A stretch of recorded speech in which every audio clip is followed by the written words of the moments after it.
आपका प्रश्न है ये जलन और कुंठा से भरा हुआ जो आपने पूछा है ना अभी, पूजा होगी या नहीं होगी, ये सब बात की बात।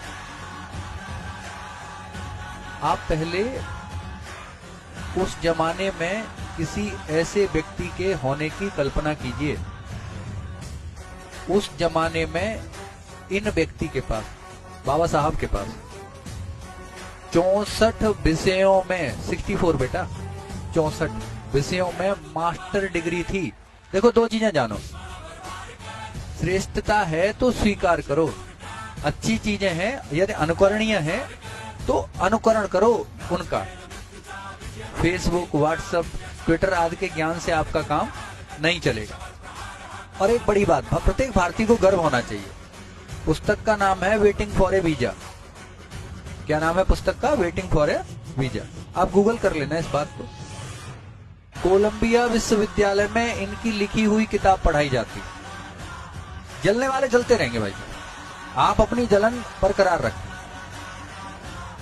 जिसे तरक्की करनी है वो इन्हें पढ़ेगा, जिसे अवनति के पथ पर जाना है वो बहस करेगा। जो अच्छी चीजें हैं उन्हें स्वीकार करो। प्रत्येक भारतीय को गर्व होना चाहिए कि एक विदेशी अमेरिका के विश्वविद्यालय में एक भारतीय के लिखी हुई किताब, भारतीय के द्वारा लिखी हुई किताब सामाजिक दर्शन को दर्शाने के लिए आज भी पढ़ाई जाती है। 9 भाषाओं का ज्ञान था और आपको क्या ज्ञान है? लिख दूं, डाल दूं फेसबुक पे। एक बात और समझो, आप ये जितना आप तनाव बढ़ाएंगे जीवन में, पूजा की जाएगी कि नहीं की जाएगी, बड़ी अच्छी बात है, इसमें क्या बुराई है? जिसका जो मन, भारत स्वतंत्र देश है, करे, क्या प्रॉब्लम आ गई? अंबेडकर को पढ़ा किसने है? आप उनके बारे में जानिए, नहीं पता कौन सी किताब कब लिखी, क्या है उस किताब में, नहीं पता। लेकिन फेसबुक पे भाषण देने या कम्युनिटी में बैठ के उल्टी सीधी बातें करनी है। और आपको लग रहा होगा एक ब्राह्मण के मुंह से ऐसी बातें सुनना आपने उम्मीद नहीं की होगी। लेकिन यार एक बात तो मानो, आज आप इतनी सुविधाओं के होने के बावजूद वो नहीं कर सकते जो उन्होंने कुछ न होने के बावजूद किया था।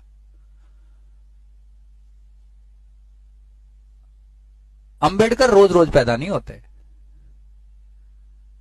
आप तो एक तिनका भी नहीं हो, आपकी मुसीबतें एक तिनके के बराबर भी नहीं है। आगे आप पढ़ाई पे लिखाई पे ध्यान दो, इन सब बातों से हटो। 2-4 आदमी बहिष्कृत हैं। बहिष्कृत हितकारिणी सभा की स्थापना डॉक्टर भीमराव अंबेडकर ने सन 1924 में की।